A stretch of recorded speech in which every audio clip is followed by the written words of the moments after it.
Hello guys, today our topic is the cold war era या शीत युद्ध का दौर टाइम पीरियड। तो इस चीज़ को समझने से पहले हमें ये समझना बहुत ज़रूरी है कि कोल्ड वार क्या होती है। ठीक है ना। कोल्ड वार को वर्ड को अंडरस्टैंड किए बिना हम ये नहीं समझ सकते कि हाँ भाई ये क्या चीज़ है। ये गाइस एक ऐसी लड़ाई होती है जिसमें किसी तरह के वेपन से हथियारों को यूज़ नहीं किया जाता, लेकिन ऐसा होता है कि जब ये लड़ाई बढ़ती रहती है ये एक ऐसे युद्ध का रूप धारण कर लेती है जिससे जो कि बहुत डिस्ट्रॉय होता है, जिससे पूरे वर्ल्ड में बहुत डिस्ट्रक्शन होती है। ये ऐसे विचार होते हैं जो कि कह लो कि कंट्रीज़ को आपस में मित्रतापूर्ण जो कह लो कि फ्रेंडशिप वाला माहौल है वो क्रिएट करने की बजाय एनिमीज़ बना के रख देती है। ऐसे ही पूरा का पूरा वर्ल्ड जो था वो दो सुपर पावर्स में बांटा गया, कन्वर्ट हो गया या डिवाइड हो गया, जिसकी वजह से ये कोल्ड वॉर की जो स्थिति थी, जो टाइम था वो आया। Cuban missile crisis made the whole world suspicious by creating clashes between the to super powers. अब कुछ एक ऐसी क्लैशेज़ आ जाती हैं जिससे वो एक दूसरे को शक की नज़र से देखने लगते हैं।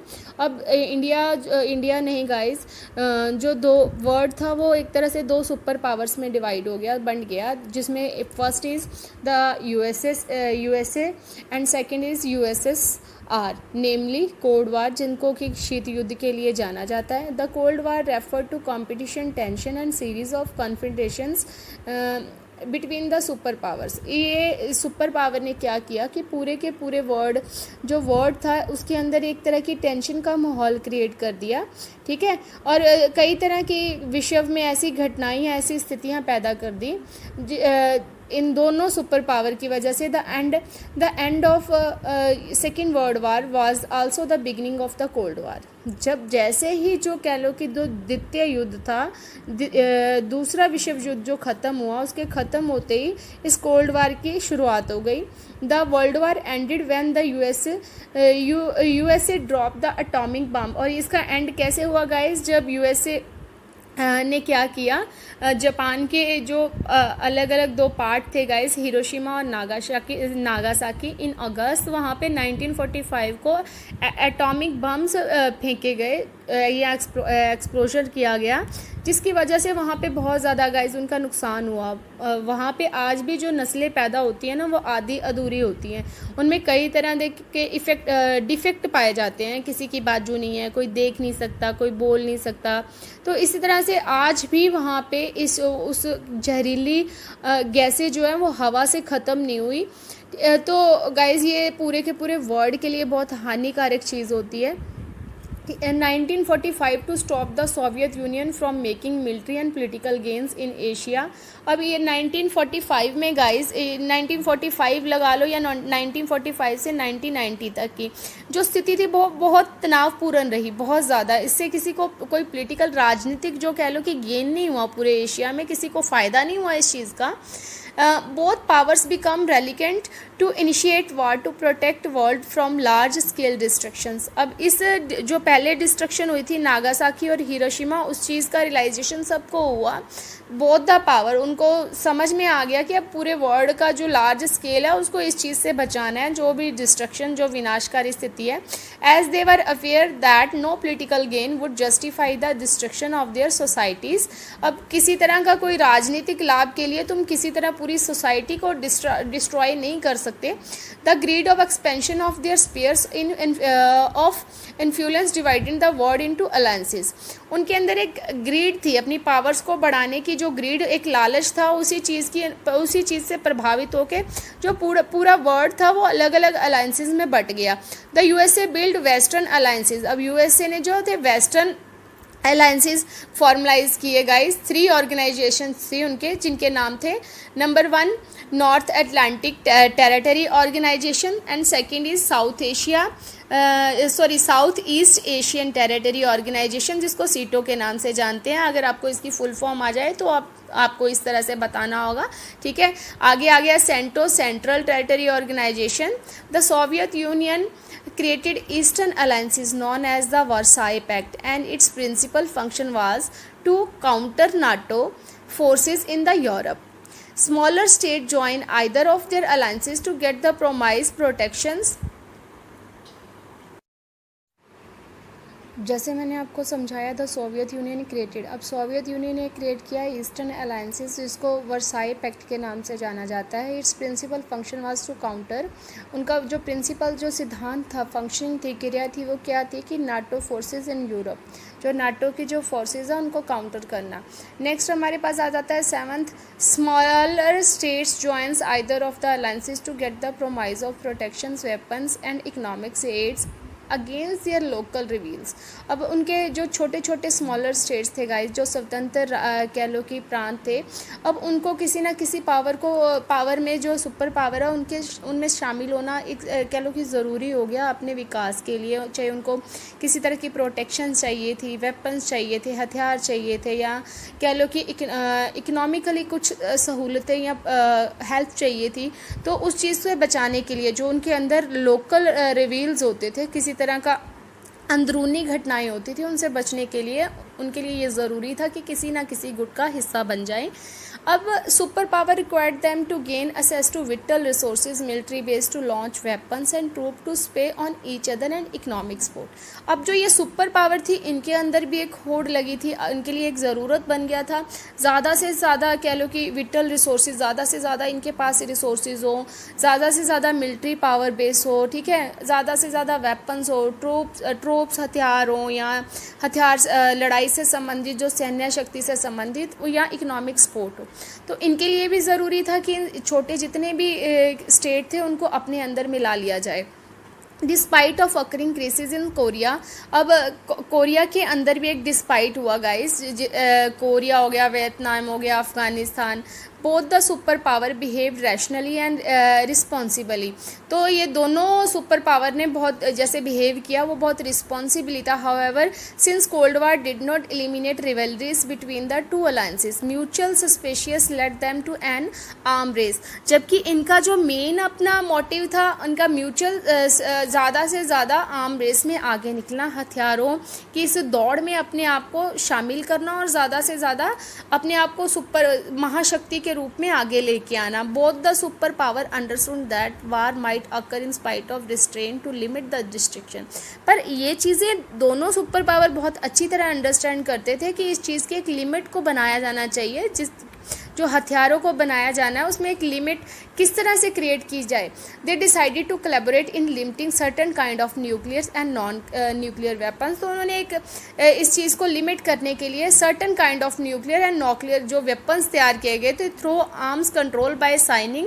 तो उन पे एक आर्म कंट्रोल होता था, ठीक है, हथियारों के लिए कंट्रोल होता था by singing various territory, different type of territories के थ्रू, जिसको हम जानते हैं limited test ban territory, nuclear non perforations territory, anti ballistic missile territory, SALT 1, SALT 2 and START 1 and START 2। इस तरह उन पे एक लिमिटेशन बनाया जा सके कि कोई भी कंट्री कितने हथियार या कितना गोला बारूद, न्यूक्लियर बम, ये एक लिमिट होनी चाहिए मिसाइल्स की कि वो कितने रख सकता है। Country outside the two blocs known as NAM. अब ये कंट्री आउटसाइड कह लो बाहरी तौर से एक नाम कह लो कि नॉन अलाइनमेंट मूवमेंट के तौर पे जाना जाता था। वो क्या चीज़ थी? वो थी गुट निक्षेपता। गुट निक्षेपता या नॉन अलाइनमेंट मूवमेंट क्या होती है? वो कंट्रीज़ जो बिल्कुल भी किसी देशों की लड़ाई में नहीं घुसते गाइस, वो इन दोनों गुटों का हिस्सा ना बन के अपने आप को दूर रखते हुए join by decolonize country of Asia, Africa, Latin America played a crucial role in reducing cold war. इन्होंने इस कोल्ड वार को ख़त्म करने के लिए एक विटल रोल प्ले किया गाइस। क्यों? क्योंकि ये अभी पूरी तरह डेवलप कंट्री नहीं थे और किसी भी एक गुट का हिस्सा बनने का मतलब दूसरे गुट के साथ दुश्मनी या एनिमी वाला बिहेव को शो करना। तो इसीलिए इन्होंने ये नॉन अलाइनमेंट की नीति को अपनाया, मूवमेंट को अपनाया, सबसे दूर रहते हुए कॉन्फ्लिक्ट टू मेंटेन पीस। इन्होंने पीस, शांति को स्थापित किया और जो रिड्यूस था वो कोल्ड वार की जो स्थिति थी उसको ख़त्म करके स्टेबिलिटी लाई पूरे वर्ल्ड के अंदर। 5 फाउंडर मेंबर ऑफ नाम वो कौन से थे? Yugoslavia, India Jawaharlal Nehru, Egypt leader Gamal Abdel Nasser, next is Indonesia Ghana Kwame, The majority of NAM members were categorized as the least development countries, which initiated economic development under the head of New International Economic Order. अब जो majority थी नाम वाली country के, जिनको हम कहेंगे non alignment movement से रिलेटेड जो कंट्री थे, उन्होंने क्या किया, categorize as least development country. ये पूरी तरह विकसित देश नहीं थे और इनको बहुत ज़्यादा कह लो इकोनॉमिकली डेवलपमेंट की ज़रूरत थी. तो इन्होंने अपनी एक जो अलग विदेश नीति होती है गाइस, जिसको हम कहते हैं न्यू इंटरनेशनल इकोनॉमिक ऑर्डर, जिसमें कि किसी भी गुट में शामिल ना होते हुए, किसी भी पावर के एक ग्रुप में शामिल ना होते हुए, दूर रह के सबके साथ अच्छे संबंधों को बनाकर जो भी इकोनॉमिकली हेल्प है या हर तरह की हेल्प है, उन देशों के साथ संबंधों को अच्छा रखना और अपना विकास कर पाना. Economic development was whittle for independence of the new countries. अब ये बहुत ज़रूरी था कि जो न्यू कंट्री थे उनकी डेवलपमेंट के लिए भी, इकोनॉमिक डेवलपमेंट के लिए ये भी एक बहुत ज़रूरी चीज़ थी. The United Nation conference of trade development, इसी तरह की यूनाइटेड नेशन कॉन्फ्रेंस के थ्रू ट्रेड एंड डेवलपमेंट, ठीक है, एक ब्रॉट आउट अ रिपोर्ट, एक रिपोर्ट तैयार की गई 1972 को, to give the LDC control over the natural resources. जितने भी नेचुरल रिसोर्सेज हैं उनके ऊपर इस LDCS का कंट्रोल रहेगा, ठीक है. To make western market available to them, सबके लिए जो पश्चिमी मार्केट है, बाज़ार है, वो खुला रहेगा, ठीक है. रिड्यूस कॉस्ट ऑफ टेक्नोलॉजी, जितना भी टेक्नोलॉजिकल सारा सामान है या टेक्नोलॉजी है वो बहुत महंगी कॉस्ट की नहीं होगी, उसका कॉस्ट कम किया जाएगा. To provide a greater role in international economic institute. अब इंटरनेशनल इकोनॉमिक कह लो कि अंतर्राष्ट्रीय आर्थिक जो संस्थाएं थी उनको भी प्रोवाइड करवाई जाएंगी, और ये एक ग्रेट रोल प्ले किया था ऑल ओवर वर्ल्ड के अंदर. India is responded to growth of cold war in the two fold. India ने इस कोल्ड वार को कह लो कि इस फेज़ में दो तरीके से अपना रोल निभाया. First, it stayed away from the alliances, ये किसी भी तरह की अलायंसेस या सुपर पावर से दूर रहा.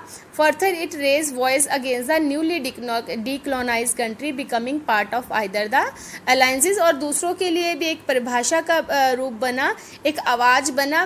किसी जो डीकोलोनाइज कंट्री है, अभी तक पूरी तरह विकसित नहीं है, वो कोई भी इन दोनों का पार्ट ना बनकर अपने विकास की तरफ ध्यान दे. NAM non alignment movement serve India's interest also to participate the international decisions and maintain balance between the two supers. और इंडिया ने एक अपना इंटरेस्ट दिखाया, इंटरनेशनल डिसीज़न एक ऐसा लिया कि वो किसी का भी हिस्सा ना बनते हुए पूरा का पूरा जो बैलेंस है मेंटेन करके रखेगा, दोनों सुपर पावर के साथ जो संबंध है अपने अच्छे ही रखेगा. India's policy was criticize on ground. India की इस पॉलिसीज़ को क्रिटिसाइज भी किया गया, आलोचना भी की गई, ठीक है ना. सिंग territory of friendship with the USSR in August 1971 for 20 years. India ने साइन किए एक टेरिटरी, एक समझौता किया USSR के साथ कि 1971 मतलब 20 सालों तक वो उसके साथ जो मित्रतापूर्ण संबंधों को कायम रखेगा. The Indian governments views was the India needed diplomatic and military support during the Bangladesh crisis. अब बांग्लादेश के जो क्राइसिस थे उनकी सपोर्ट के लिए उसको मिलिट्री पावर की ज़रूरत थी. तो इस तरह की डिप्लोमेटिक जो नीड थी इंडिया की, जो उस टाइम इंडिया ने अपनाई, that is in any case that treaty did not stop India from having good relation with other country including the USA. अब इंडिया के जो दूसरे देशों के साथ गॉड्स रिलेशन थे, चीज़ों का लेन देन था, एक्सपोर्ट इम्पोर्ट था, वो भी जो इवन देन इंक्लूडिंग USA, वो भी उसने अच्छे संबंधों को बनाया रखा.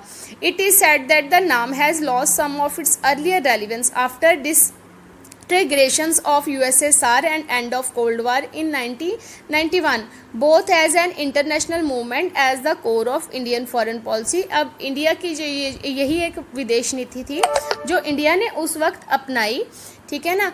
उसके बाद NAM is non alignment moves based as a resolve to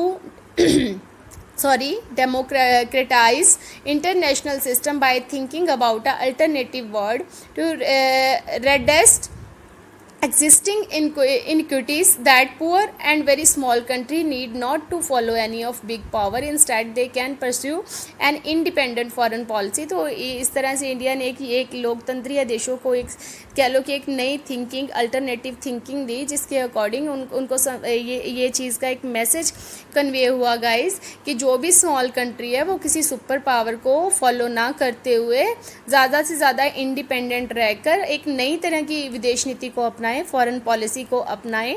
those core values make नाम relevant even in today scenario. अब आज के टाइम में भी गाइज ये जो सिनेरियो अपनाया जाता है और ये बहुत रेलिवेंट सिनेरियो है कि इस चीज़ को अपनाओ, as it has stood against adverse circumstances and serve an important purpose of protecting the interest of third world war countries।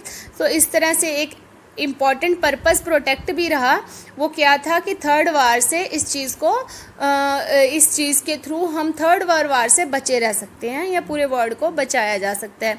उम्मीद करते हैं गाइज़ आपको ये लेसन बहुत अच्छे से समझ आया होगा, और अगर कुछ नहीं समझ आया तो कमेंट बॉक्स में ज़रूर आप अपने मैसेजेस को लिखो और हमें बताइए, और मेरे चैनल को ज़्यादा से ज़्यादा लाइक करो, शेयर करो और सब्सक्राइब तो ज़रूर ही करो। नेक्स्ट मिलेंगे हम आपको नेक्स्ट वीडियो में नेक्स्ट चैप्टर को लेकर। Okay guys, bye.